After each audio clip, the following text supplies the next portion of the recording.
नमस्कार दोस्तों, स्वागत है आपका हमारे इस यूट्यूब चैनल जिसका नाम है परीक्षिता एकेडमी।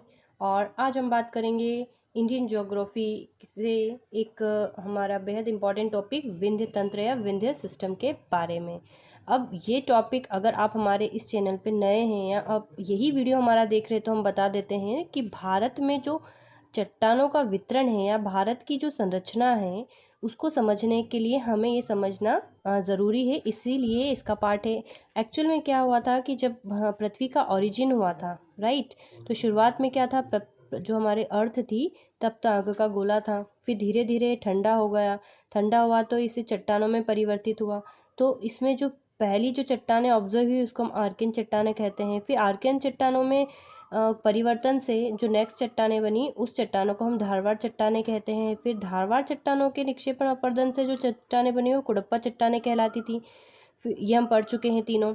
और कुड़प्पा चट्टानों के जो है हम कहेंगे अपरदन और निक्षेपण से जिन चट्टानों का निर्माण हुआ उसे हम क्या कहते हैं, विंध्य चट्टानें कहते हैं, राइट।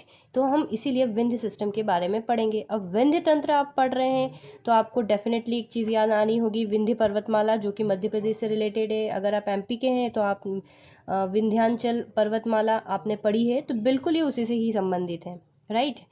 तो अब हम इसको आगे देखते हैं क्या कहा गया है इसमें। तो सबसे पहला पॉइंट तो आपको यही याद रखना है कि इस प्रकार की चट्टानों का जो निर्माण हुआ है किसके अपरदन और निक्षेपण से हुआ है, तो कुड़प्पा के निक्षेपण या अपरदन से हुआ है, राइट। अब इसका नामकरण विंध्य पर्वत से हुआ है। अब विंध्य पर्वत कहाँ है आपको पता है, तो हम वो भी आगे ही बताते हैं आपको। तो यह पर्वतमाला जो है गंगा के मैदान और दक्कन के पठार के बीच विभाजक का काम करती है, राइट। अब आपने अगर हम एक रफ मैप बनाए इंडिया का कुछ इस प्रकार से, राइट, इस प्रकार से मैप बनाए तो हमने देखा है जो इधर जो है मध्य प्रदेश के रिस्पेक्ट में, तो ये विंध्याचल पर्वतमाला और ये सतपुड़ा पर्वतमाला, इसके बीच में नर्मदा नदी निकलती है। तो इधर की जितनी भी रिवर्स होती है वो सभी जाके कहाँ पर मिलती है, तो गंगा में फाइनली मिलती है, कुछ यमुना में मिलती है, लेकिन फाइनली जो इनकी मेन रिवर होती है वो गंगा होती है। और तो इसीलिए यहाँ पर ये कहा, और नीचे का जो विंध्याचल के जो नीचे का जो पार्ट हो गया है उसको दक्कन का पठार बोला गया है, दक्कन ट्रेप भी बोलते हैं, क्योंकि यहाँ पर लावा का उद्गार हुआ था क्रिटेशियस काल में। तो इसीलिए यहाँ पर ये कहा गया है कि ये जो पर्वतमाला है गंगा के मैदान और दक्कन के पठार के बीच में विभाजक रेखा बनाती है। अब विंध्य तंत्र प्रणाली जो है ये कहाँ से है, तो ये राजस्थान के चित्तौड़गढ़ से लेकर बिहार के सासाराम तक एक जो है लगभग कितना 1,36,000 किलोमीटर स्क्वायर के बहुत बड़े भाग में फैली हुई है। तो बहुत बड़े भाग में फैली हुई है और मैक्सिमम जो इसका पार्ट है वो मध्य प्रदेश में ही आता है। अब हम आगे यदि बात करें तो अवसादी निक्षेपों की बहुलता होती है, राइट। तो इसमें अवसादी निक्षेपों की बहुलता है। कई क्षेत्रों में विंध्य चट्टानें जो होती है दक्कन लावा के नीचे दबी पड़ी हुई है। हमने देखा है पिछले वीडियो में आपको बताया है कि जो विंध्य पर्वतमाला है इसके नीचे दक्कन का पठार स्टार्ट हो जाता है, क्योंकि वहाँ पर क्रिटेशियस जो टाइम पीरियड रहा है, हमने जियोलॉजिकल टाइम स्केल में देखा है, वहाँ पर उस समय लावा उद्गार हुआ था, तो वो वहाँ पर जमा हुआ, तो इसकी कुछ चट्टानें उसके नीचे आ चुकी हैं, राइट। और बहुत मोस्ट इम्पॉर्टेंट जो फैक्ट हम बता रहे हैं कि जो GBF great boundary fault Vindhya पर्वत को अरावली पर्वत से लगभग 800 किलोमीटर की दूरी पर एक दूसरे से अलग करता है। अब ये क्या होता है तो हम ये देखते हैं, जैसे कि हम देख चुके हैं, ये बिल्कुल मैं एकदम फ्लो चार्ट के थ्रू आपको बताने की कोशिश कर रही हूँ। ये इस प्रकार से, ये इंडिया आप पार्ट समझ लीजिए, राइट। तो जो हमें पता है कि गुजरात में इधर से राजस्थान होते हुए दिल्ली तक जो है अरावली की पर्वतमाला है। और अभी जस्ट हमने पढ़ा है कि जो विंध्य है वो इधर चित्तौड़गढ़ से लेकर बिहार तक फैली हुई है, इस प्रकार से जो है हॉरिजॉन्टल है।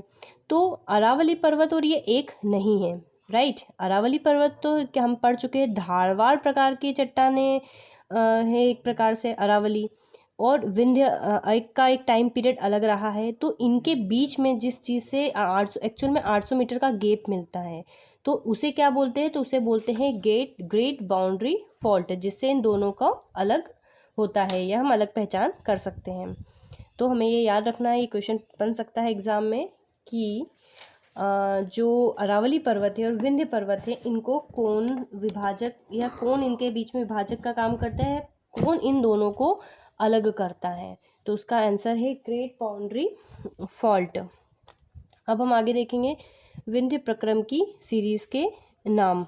विंध्य प्रक्रम की कुछ स्पेशल सीरीज़ है, उसके नाम हम देखेंगे क्या क्या है। तो है भांडेर सीरीज़, बिजावर सीरीज़ और कैमूर सीरीज़।